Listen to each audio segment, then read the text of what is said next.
Thank you. எல்லாம் அப்படியே நம்ம நின்று கொண்டு இருக்கும் பொழுது இப்போ ஒரு விசேஷித்த பாடல் பாடப்படும் பொழுது நம்ம கர்த்தருடைய ஊழியத்திற்கென்று காணிக்கை படைக்க போகிறோம். அந்த ஆஃபரிங் பேக் மேத்யூ மெர்சி வாங்க. அப்படி நம்ம நின்று கொண்டு இருக்கும் பொழுது அப்படியே நின்று கொண்டு இருங்க. இப்போ ஒரு விசேஷித்த பாடல் பாடப்படும் பொழுது நம்ம கர்த்தருடைய ஊழியத்திற்கென்று நம்ம காணிக்கைகளை நம்ம படைக்க போகிறோம். ஸ்தோத்திரம். யூனிஸ் வாட்டங்க அங்கிருந்த படியா. Okay okay.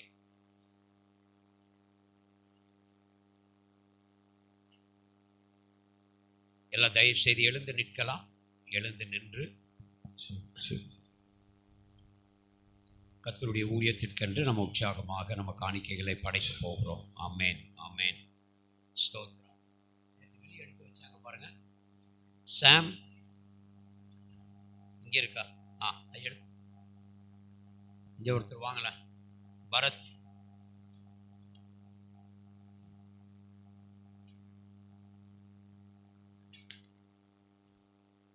சரி, இந்த பக்கம் ஜென்ட்ஸ் பக்கம் வேற ஒருத்தர் வாங்கலாம். தம்பி வாமா. ஜெரி வா. இருங்க, அங்கே கொடுங்க. அந்த தம்பிகிட்ட கொடுங்க. சரி. இப்போ இந்த விசேஷித்த பாடல் பாடப்படும் பொழுது நம்ம கர்த்தருடைய ஊழியத்திற்கென்று நாம் காணிக்கைகளை படைக்கலாம். ஆமேன் ஆமேன்.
Give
அல்லேலூயா.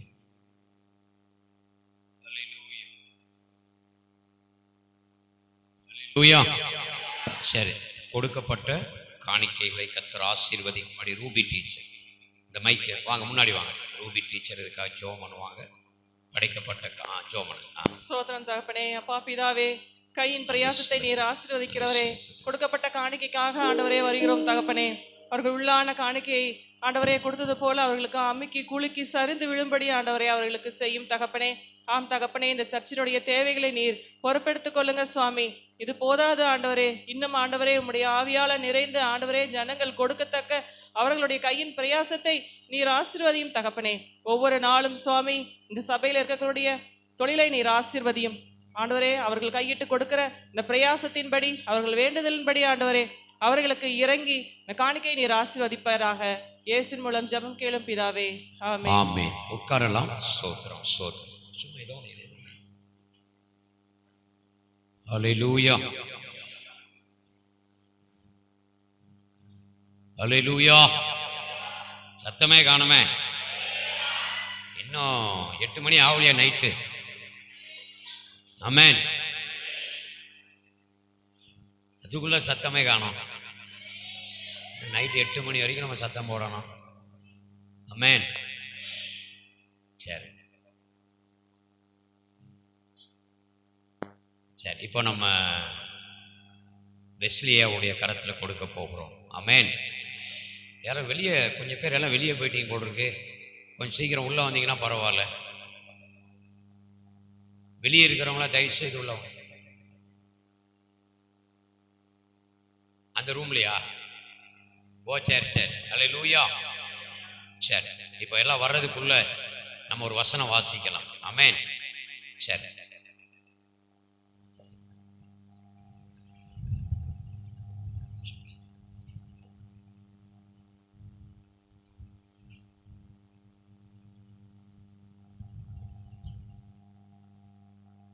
இப்போ எல்லாம் உள்ள வர்றதுக்குள்ள ஒரு வசனத்தை நம்ம வாசிக்கலாம். என்னோடு கூட உங்கள் பரிசுத்த வேதாகமத்தை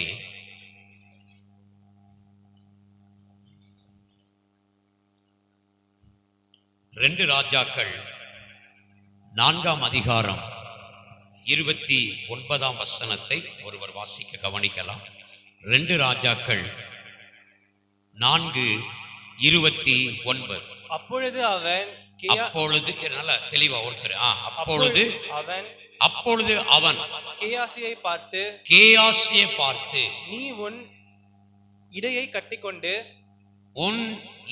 கட்டிக்கொண்டு என் தடியை உன் கையில் பிடித்துக்கொண்டு வழியில் ஒருவனையும் சந்தியாமலும் அவனை சந்தித்தாலும் அவனை வினவாமலும் வழியிலே ஒருவனை சந்தித்தாலும் அவனை வினவாமலும் உன்னை ஒருவன் வினவினாலும் அவனுக்கு மறுமொழி சொல்லாமலும் போய் என் தடியை அந்த பிள்ளையின் முகத்தின் மேல் வை என்றான். அந்த தடியை அந்த பிள்ளையின் முகத்தின் மேல் வை என்றான். நல்ல கவனிங்க. இப்போ எலிசா கேயாசின் இடத்திலே தன் கரத்தில் இருந்த அந்த தடியை கொடுத்து அனுப்புகிறார். நீ வேகமா போ. நீ என்ன செய்? கொஞ்சம் வேகமா போய் கொஞ்சம் எப்போ கம்மி பண்ணிடலாம் பாருங்க. நீ வேகமா போய் வழியில யார்ட்டும் என்ன செய்யாத. நல்ல கவனிங்க.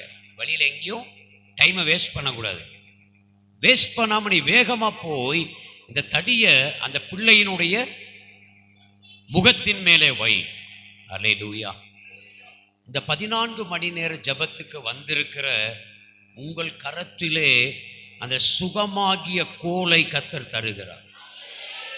எத்தனை பேர் விசுவாசிக்கிறீங்க? கர்த்தர் இன்றைக்கு வந்திருக்கிற உங்க கையில அந்த சுகமாகிய கோலை தருகிறார். நீங்க அதை கொண்டு போய் உங்க வீட்டுல உங்கள் பிள்ளைகள் மேல அந்த வியாதியஸ்தர்கள் மேல வைக்கும் பொழுது அவர்கள் பிழைப்பார்கள். எத்தனை பேர் விசுவாசிக்கிறீங்க? இன்றைக்கு உங்கள் கரத்திலே சுகத்தை கொடுக்கும்படி கர்த்தர் உங்களை இங்கே கொண்டு வந்திருக்கிறார்.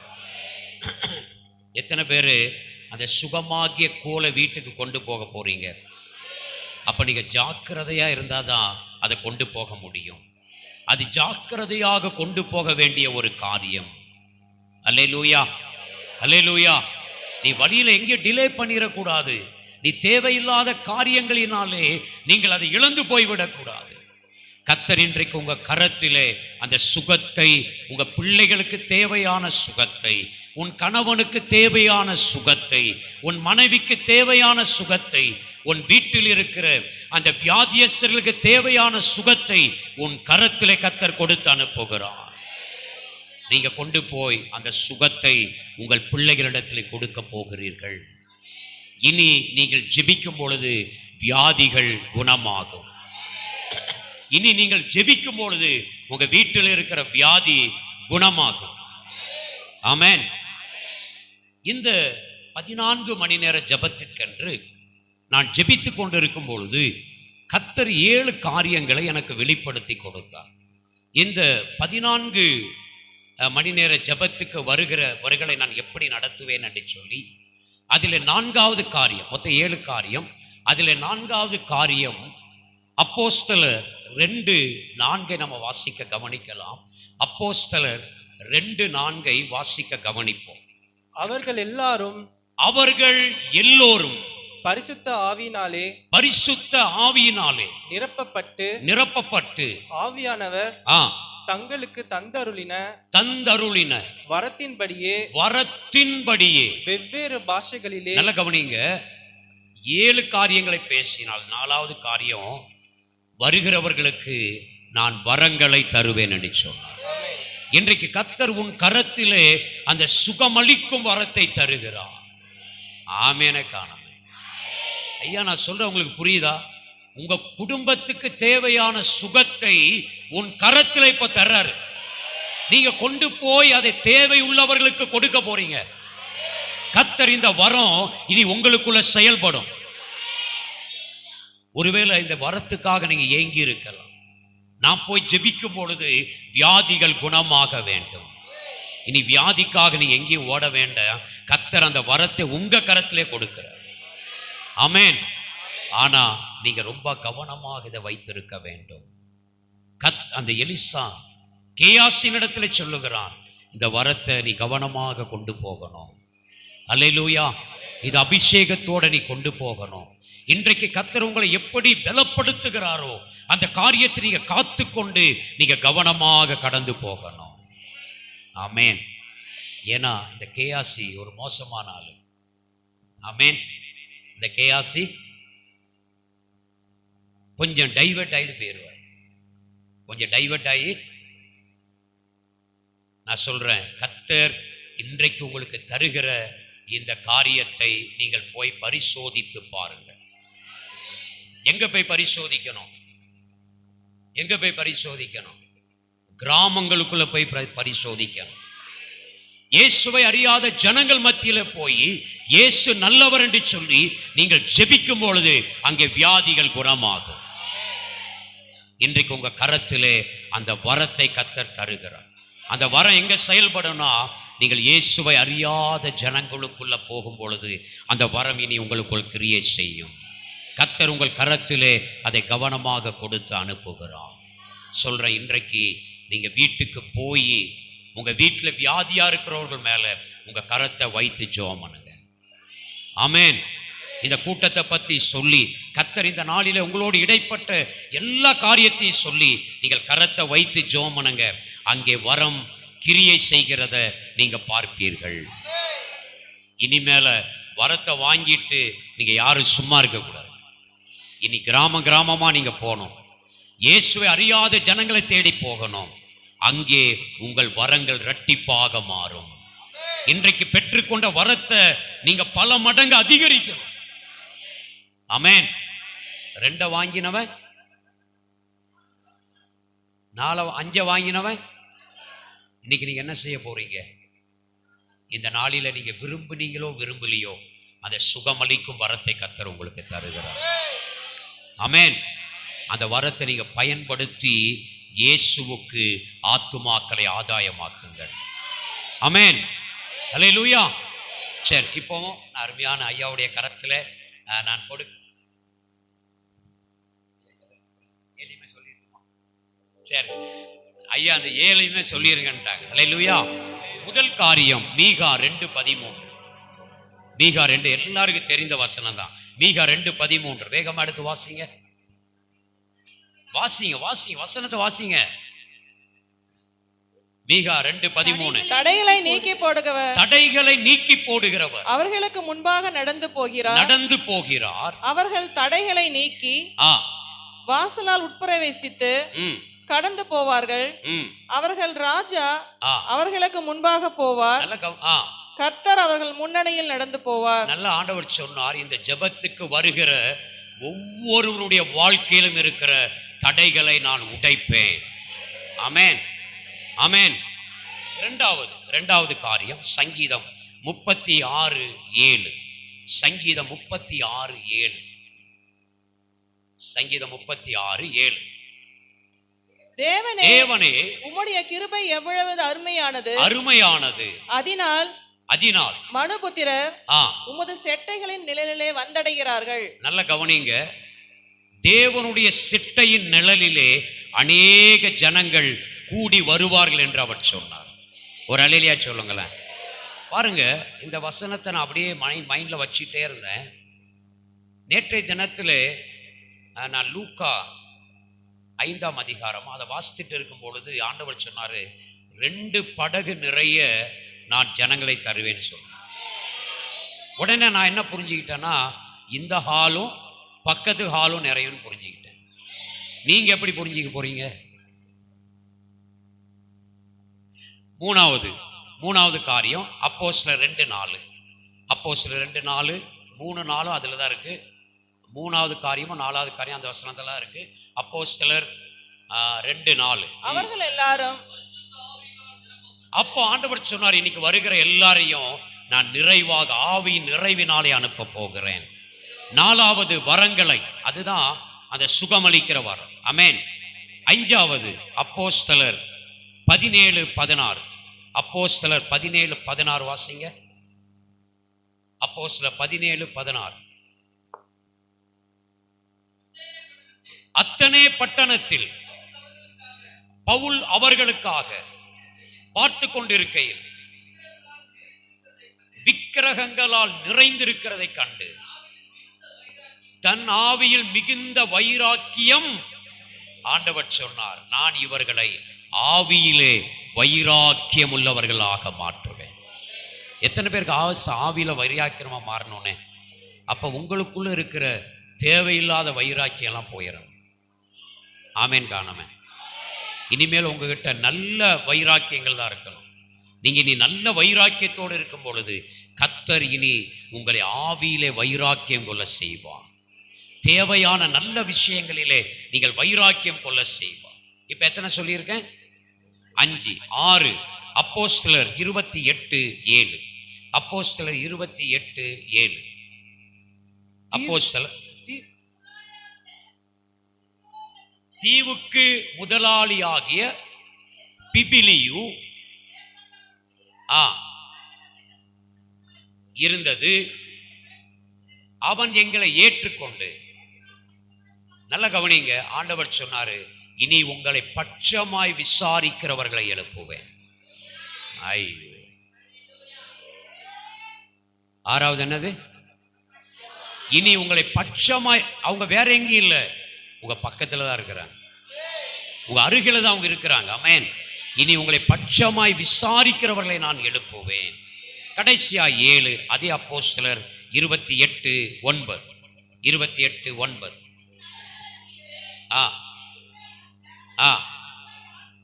யாராவது ஒருவர் சத்தமா, இது நடந்த பின்பு தீவிலே இருந்த மற்ற வியாதிக்காரரும் வந்து குணமாக்கப்பட்டார்கள். ஆண்டவர் சொன்னார், இந்த 14 மணி நேர ஜெபத்திலே அநேக வியாதியஸ்தர்களை நான் குணமாக்குவேன். 7 காரியங்களை கர்த்தர் பேசினார். முதல்ல தடைகளை நீக்குவார், அநேக ஜனங்களை கூட்டி சேர்ப்பார். 3வது அது 2, 3 பரிசுத்தாவினுடைய நிறைவு 4, வரங்கள் 5, ஆவியில வைராக்கியம் 6, பட்சமாய் விசாரிக்கிறவர்களை தருவார் 7, வியாதியஸ்தர்கள் வந்து குணமாவார்கள். இந்த 7 காரியங்களுக்காக கரங்களை தட்டி தேவனை மகிமைப்படுத்தலாமா? ஆமென். சரி.